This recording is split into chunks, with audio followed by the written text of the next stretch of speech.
Hello friends and students, मैं हूं सौरभ राठौड़ और आप देख रहे हैं मेरा YouTube channel Saurabh Rathore. Channel को सब्सक्राइब करें, वीडियो पसंद आए तो लाइक शेयर और कमेंट ज़रूर करें। तो चलिए स्टार्ट करते हैं हमारा chapter number 7, conservation of plants and animals, lecture part 2। सो यहाँ पे हमारा नेक्स्ट टॉपिक है प्रोटेक्टेड एरियाज, है ना। प्रोटेक्टेड एरियाज किसे बोलते हैं? लास्ट लेक्चर में मैंने आपको बताया था वो एरियाज जो गवर्नमेंट ने प्रोटेक्ट कर दिए हैं, है ना। किसको प्रोटेक्ट करने के लिए? Flora, fauna and their habitat. Flora means the plants in a particular area,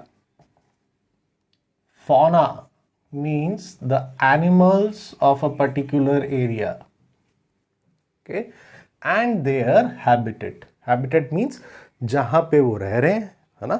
so generally it is a jungle और अ फॉरेस्ट एरिया, ठीक है।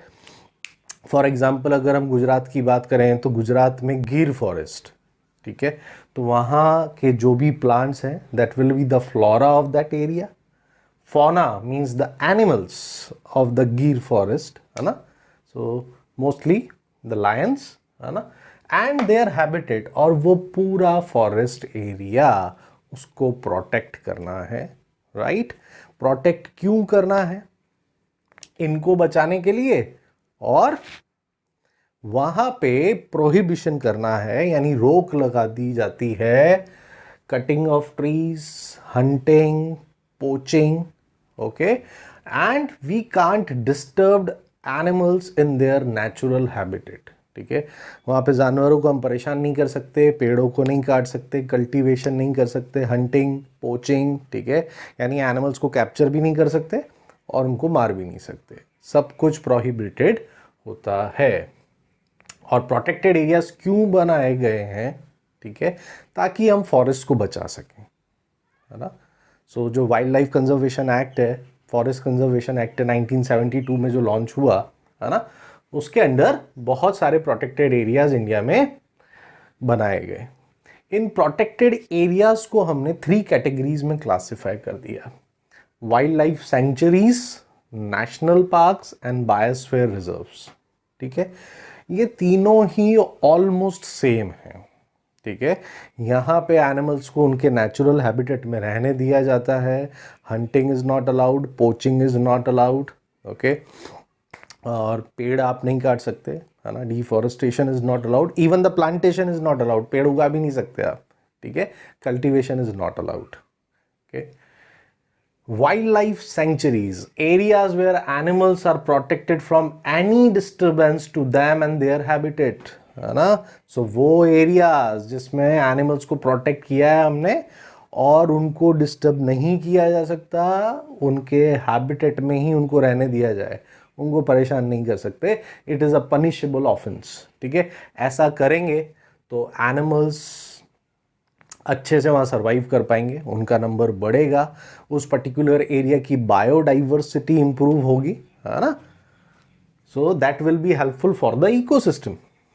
Example, the best example of wildlife sanctuaries, actually there are so many wildlife sanctuaries in India, है ना, but the most common and the most famous one is the Bharatpur sanctuary, ठीक है। तो भरतपुर की जो bird sanctuary है बहुत फेमस है ना, बहुत सारे बर्ड्स आते हैं उधर, right. National parks, areas reserved for wildlife where they can freely use the habitats and natural resources. So आप देख सकते हो कि वाइल्ड लाइफ सेंचुरीज और नेशनल पार्क की डेफिनेशन ऑलमोस्ट सेम है ना। देयर इज सटल डिफरेंस, बहुत ही माइन्यूट सा डिफरेंस है ना। नेचुरल रिसोर्सेज टर्म यहाँ पे यूज कर दिया गया है, ठीक है। Areas reserve for wildlife where they can freely use the habitats and natural resources, है ना। तो एग्जैक्टली सेम ही है, वो हैबिटेट्स जहाँ पे उनको रहने दिया जाता है विदाउट एनी डिस्टर्बेंस, और वो वहाँ के अंदर के नेचुरल रिसोर्सेज को पूरी तरीके से यूज़ कर सकते हैं। वाटर बॉडीज़ हो गए वहाँ के, ठीक है। एनिमल्स को हंट कर सकते हैं, so they can live in their natural habitat without any disturbance. Assam में काजीरंगा नेशनल पार्क है ना, very famous national park, one of the biggest biodiversity of India. बहुत सारे एनिमल्स है, famous for the one horn rhinoceros, ठीक है, एक सींग वाला गेंडा यहाँ पे मिलता है, ठीक है। टाइगर्स हैं, एलिफेंट्स हैं, असम में the Kaziranga national park, okay. अब देखो यहाँ पे नेचुरल रिसोर्सेज की बात हुई है, तो काजीरंगा नेशनल पार्क के ऑलमोस्ट अंदर से ही ब्रह्मपुत्रा रिवर भी निकलती है, ठीक है, okay. Biosphere reserves, biosphere reserves बनाए गए बायोडाइवर्सिटी को प्रोटेक्ट करने के लिए, है ना। Biodiversity means the diversification of different plants and animals, so different types of plants and animals in a huge piece, huge area you can say. Biosphere reserves as compare to wild life sanctuaries and national parks बहुत बड़े होते हैं, है ना। इतने बड़े होते हैं कि किसी बायोस्फीयर रिजर्व के अंदर कोई वाइल्ड लाइफ सेंचुरी और नेशनल पार्क भी हो सकते हैं। बायोस्फीयर रिजर्व के अंदर वाइल्ड लाइफ सेंचुरी और नेशनल पार्क भी हो सकते हैं, ठीक है, इतने बड़े होते हैं biosphere reserve. For example Pachmarhi biosphere reserve Madhya Pradesh में है ना, और ये बायोस्फीयर रिजर्व इतना बड़ा है कि इसके अंदर एक नेशनल पार्क है, सतपुरा नेशनल पार्क, और पचमणी सेंचुरी भी है अंदर, ठीक है ना। तो इस बायोस्फीयर रिजर्व के अंदर ही सतपुरा नेशनल पार्क भी है और पचमणी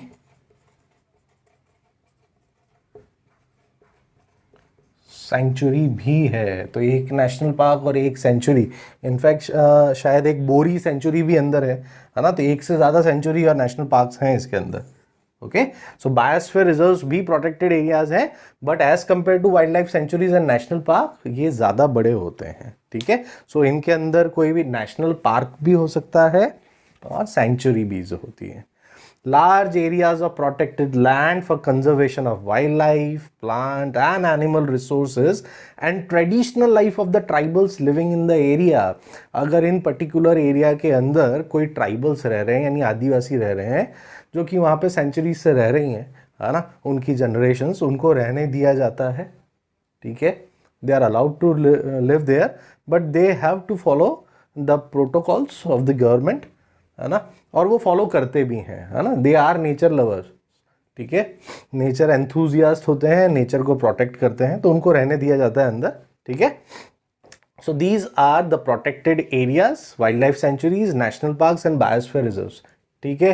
सो तीनों को ही बनाने का जो मोटो है, जो पर्पस है, वो सेम है, to protect flora, fauna and their habitat. Flora means the plants of that area, and the trees. Fauna means the animals in that area, and the habitat. Habitat means वो area, वो forest, है ना, वो जंगल जहाँ वो रह रहे हैं, ठीक है। So this is the protected areas. Now the next topic is species. Species हम किसे बोलते हैं?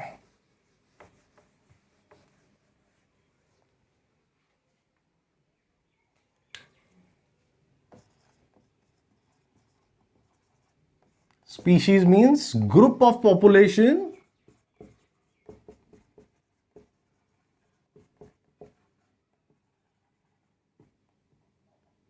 which can interbreed, ठीक है। वो ग्रुप ऑफ पॉपुलेशन, वो लोगों का ग्रुप जो आपस में इंटरब्रीड कर सकते हैं to produce offspring of the same kind, है ना। आपस में इंटरब्रीड करके यंग वंस प्रोड्यूस कर सकते हैं of the same kind. Of the same kind means humans can't produce dogs, dogs can't produce humans, है ना, क्योंकि हमारी स्पीशी अलग अलग है। फॉर एग्जाम्पल हमारी स्पीशी कौन सी है? होमो सैपियंस, ठीक है, this is our species, Homo sapiens. So group, ये बायोलॉजिकल नेम है ना, ह्यूमंस की जो स्पीशीज है उसका बायोलॉजिकल नेम है homo sapiens. Species, group of population which can interbreed. ठीक है, अब अलग अलग तरह की स्पीशीज होती हैं, कुछ कैटेगरीज बनाई गई हैं, है ना। तो उसमें से सबसे पहले है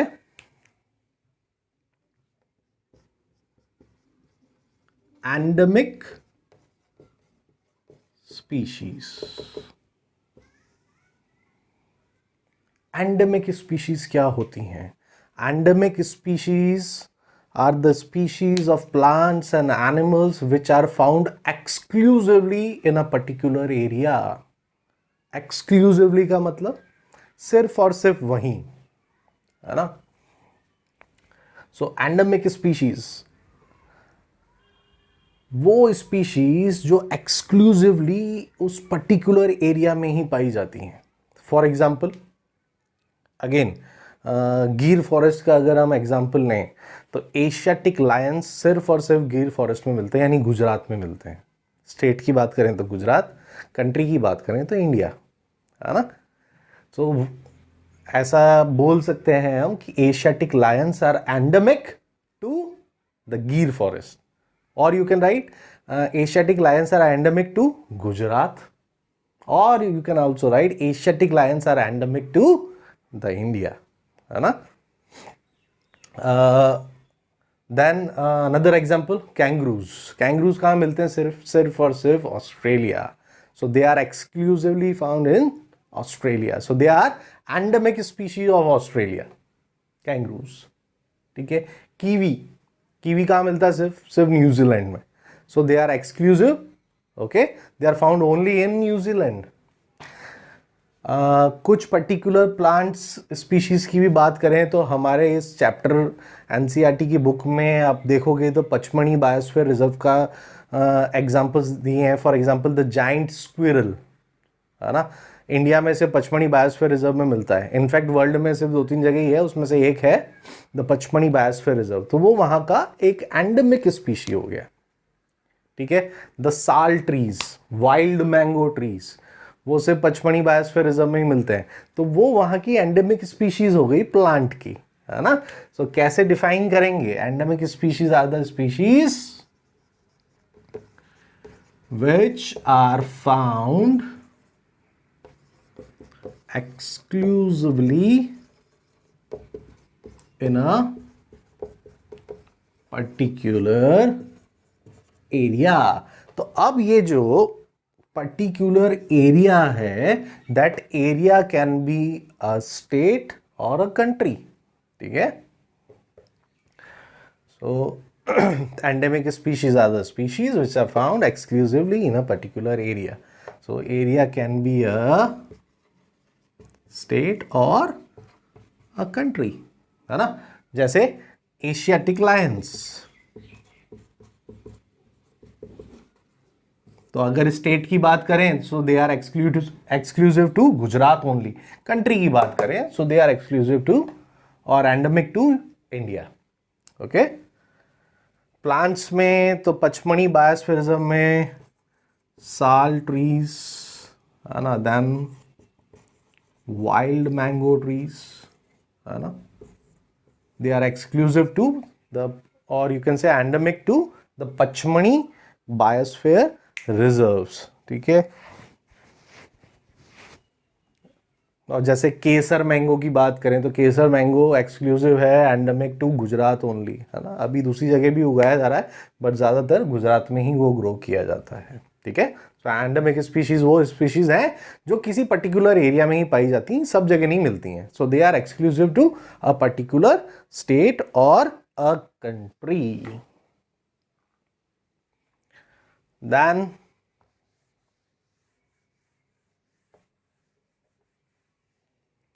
endangered species।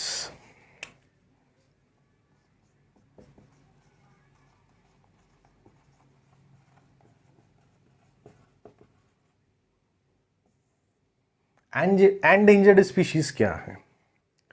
वो स्पीशीज जिनका नंबर रेगुलरली डिक्रीज हो रहा है ना, and they might face extinction in near future, might face, है ना. So endangered species are the species of plants and animals whose number is regularly decreasing and they might face extinction in future और near future, है ना. सो वो species जिनका number कम होता जा रहा है, वो प्लांट्स और एनिमल्स दोनों की स्पीशीज जिनका नंबर कम होता जा रहा है और नियर फ्यूचर में हो सकता है कि वो एक्सटिंक्ट हो जाएं, इस अर्थ से ही गायब हो जाएं. It is quite possible. ठीक है.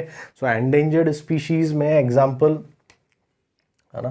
तो पहले तो इसकी डेफिनेशन क्या हो जाएगी, आर द स्पीशीज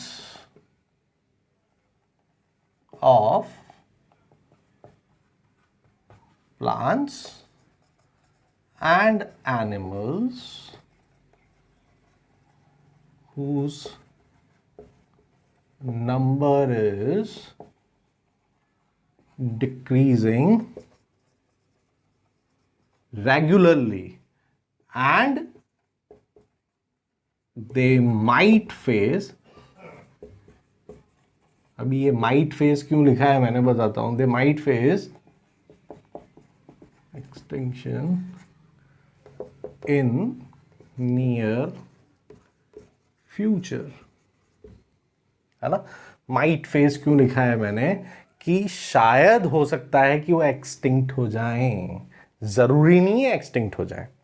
ठीक है. वहां उनका नंबर जरूर कम होता जा रहा है ना. बट प्रॉपर कंजर्वेशन अगर हमने किया, यही तो टाइटल है इस चैप्टर का, और वो ही तो हम देख रहे हैं कि कैसे कंजर्व करना है, कैसे प्रोटेक्ट करना है. तो अगर प्रॉपर कंजर्वेशन हमने किया तो उनको बचाया जा सकता है. ठीक है. अभी आपको एक अच्छा सा एग्जांपल देता हूं.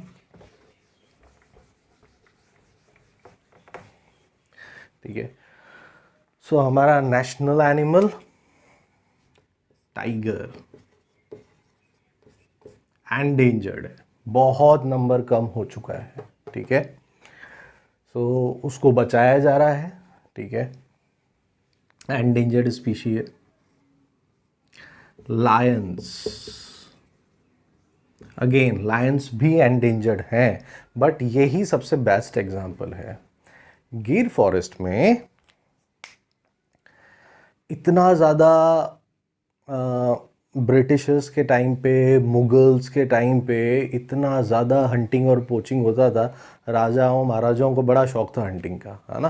ग्रुप्स में जाते थे और मार देते थे. ठीक है.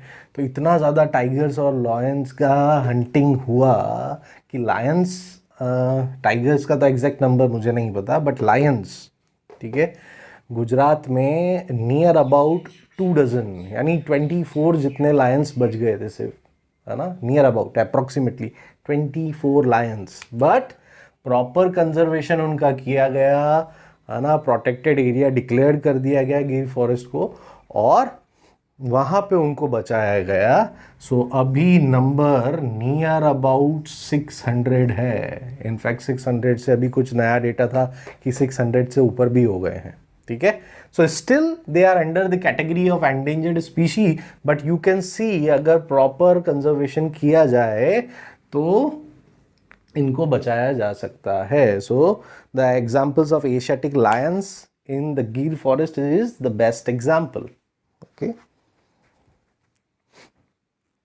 So these are the endangered species. Now the next one is extinct species. Extinct species क्या हैं? वो species which are no longer available on this earth, okay, are the species which are no longer available on this earth, यानी खत्म हो चुके हैं, बिल्कुल अर्थ पे है ही नहीं. फॉर एग्जाम्पल बर्ड नेम डोडो, डोडो नहीं है, एक्सटिंक्ट हो चुके हैं, डायनासोर्स।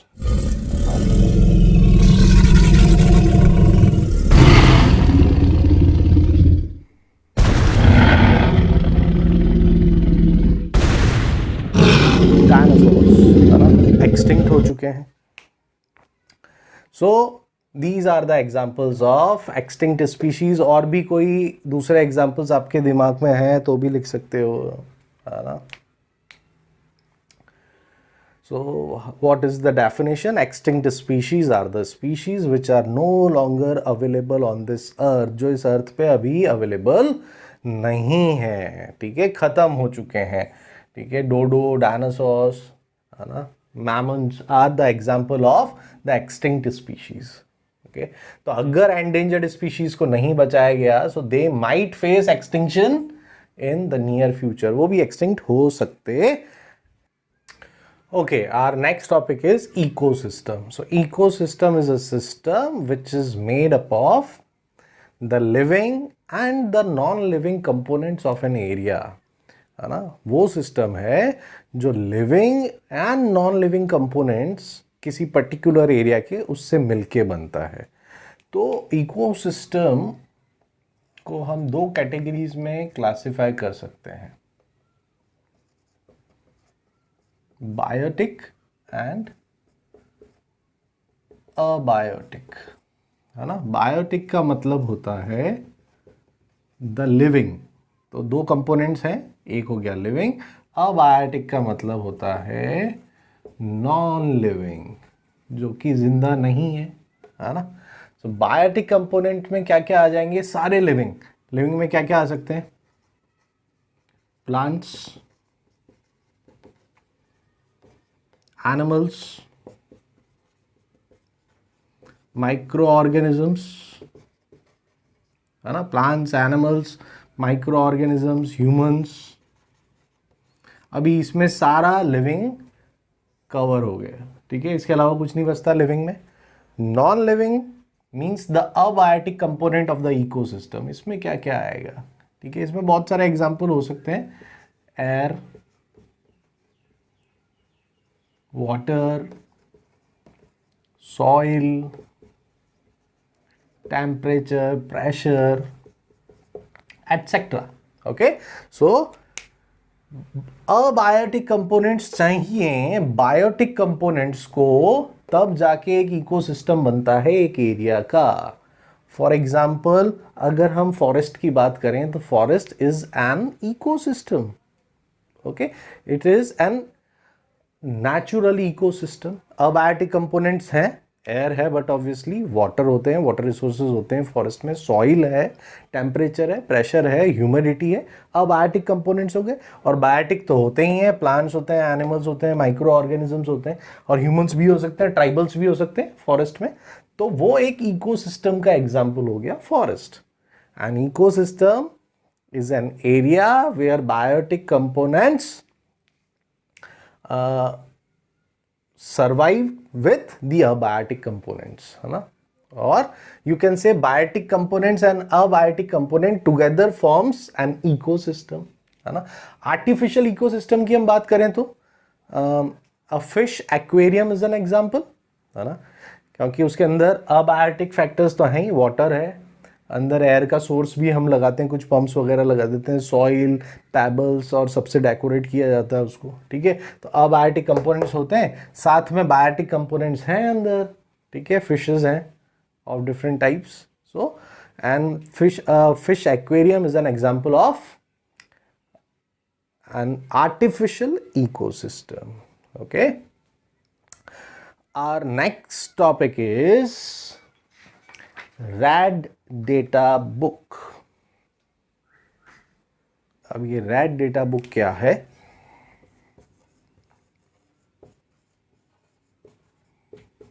रैड डेटा बुक एक बुक है जिसमें किसी पर्टिकुलर एरिया के, है ना, पर्टिकुलर एरिया मीन्स स्टेट भी हो सकता है, एक पर्टिकुलर कंट्री भी हो सकता है, ठीक है, एक पर्टिकुलर जोन भी हो सकता है। उस पर्टिकुलर एरिया के एंडेंजर्ड स्पीशीज का रिकॉर्ड रखा जाता है. So a red data book is a book which keeps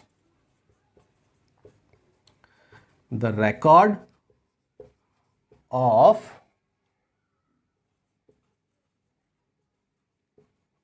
endangered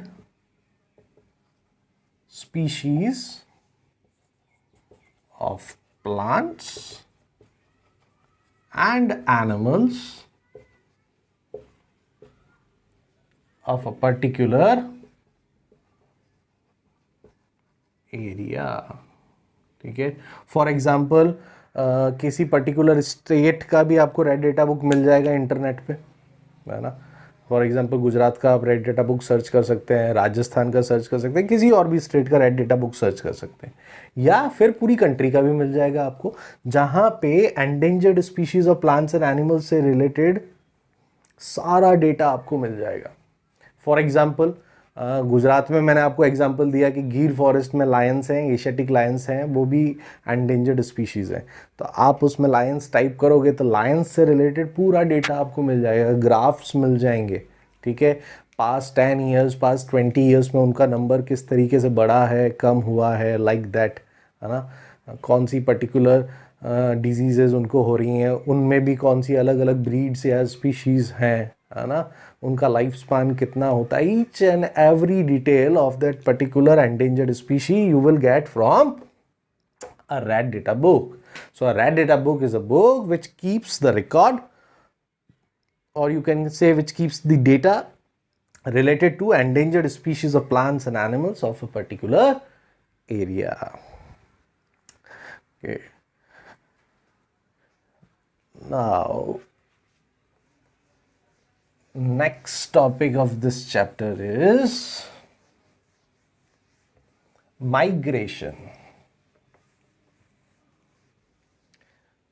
Migration, or you can say migrate होना.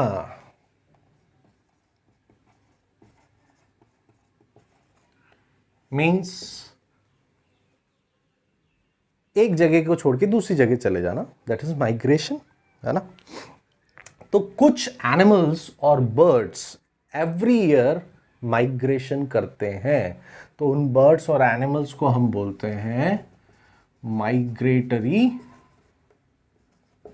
बर्ड्स, और यू कैन से एनिमल्स. ठीक है. तो माइग्रेशन क्यों करते हैं भाई? घूमने फिरने थोड़ी चले जाते हैं, है ना, कि गर्मी की छुट्टियां बनाने चले गए. What is the reason behind this, why they migrate? कुछ पर्टिकुलर बर्ड्स या एनिमल्स जिस एरिया में रहते हैं वहां पे बहुत हार्श क्लाइमेटिक कंडीशंस हो जाती हैं, है ना. अनबेरेबल कंडीशंस हो जाती हैं जो सहन नहीं होती हैं उनसे. ठीक है. तो उस एक्सट्रीम, और you can say to avoid those harsh climatic conditions they migrate, है ना, for a shorter period of time. कुछ समय के लिए वो उस जगह को छोड़ के चले जाते हैं, दूसरी जगह में चले जाते हैं, है ना. तो एक तो रीजन हो गया to avoid harsh climatic conditions, और दूसरा रीजन है कि वो अंडे देने दूर चले जाते हैं, टू ले देयर एग्स, है ना. ऐसी फेवरेबल कंडीशंस में जाते हैं जो उनको एग्स ले करने में हेल्प करती हैं.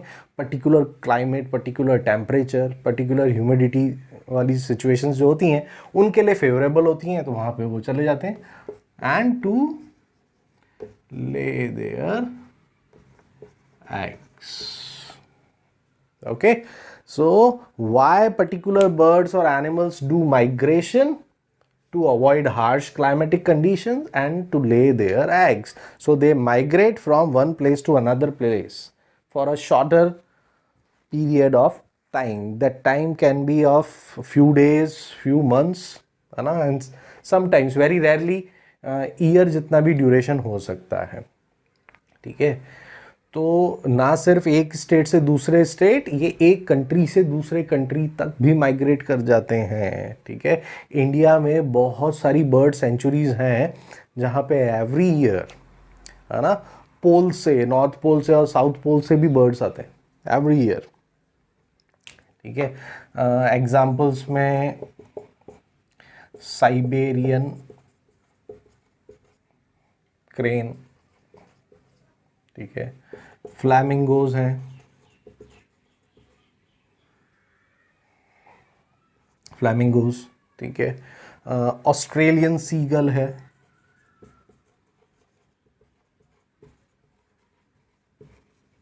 ठीक है। ये कुछ एग्जाम्पल है उन बर्ड्स के जो माइग्रेट करते हैं। कुछ एनिमल्स भी हैं जो माइग्रेशन करते हैं, ठीक है, but mostly there are birds who migrate. Okay, so what are migratory birds or animals? The birds or animals that migrate from one place to another place to avoid harsh climatic conditions and to lay their eggs are known as the migratory birds or the animals, and this process is known as migration. Okay.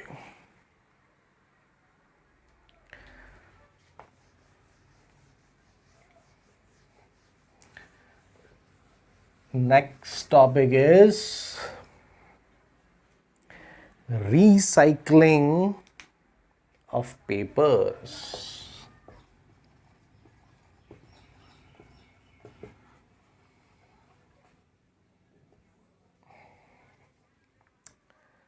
Recycling का क्या मतलब है, ठीक है। अच्छा, first of all before starting this topic, paper बनता किससे है ना? वुड पल्प से बनता है ना। कुछ ट्रीज हैं जिससे हमें वुड पल्प मिलता है और उससे पेपर बनाया जाता है। तो पेपर का यूज़ हम कितना ज़्यादा करते हैं, ठीक है। स्कूल्स में यूज़ हो रहा है, ऑफिसेज में यूज़ हो रहा है, ठीक है, और दूसरे अलग अलग तरह के ऑर्गेनाइजेशंस जहाँ पे कहीं पे भी स्टेशनरी की रिक्वायरमेंट है, पेपर की रिक्वायरमेंट है, वहाँ यूज़ हो रहा है। तो इंडिया में आप सोच सकते हो कि कितने सारे टाउन्स हैं, कितने सिटीज़ हैं, कितने स्टेट्स हैं। सो ऑल ओवर इंडिया में कितना पेपर डेली बेसिस पे यूज़ होता होगा। तो इतना सारा पेपर बनाने के लिए हमको पेड़ कितने कट करने पड़ते होंगे, ठीक है। तो अगर हम ज़्यादा पेपर यूज़ कर रहे हैं, है ना, उतना ही ज़्यादा क्या होगा, डिफॉरेस्टेशन होगा।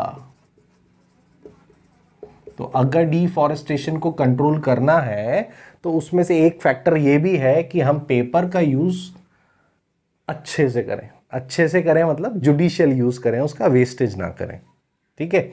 और जो हम पेपर बना चुके हैं वो 7 to 8 टाइम्स रिसाइकिल किया जा सकता है, ठीक है।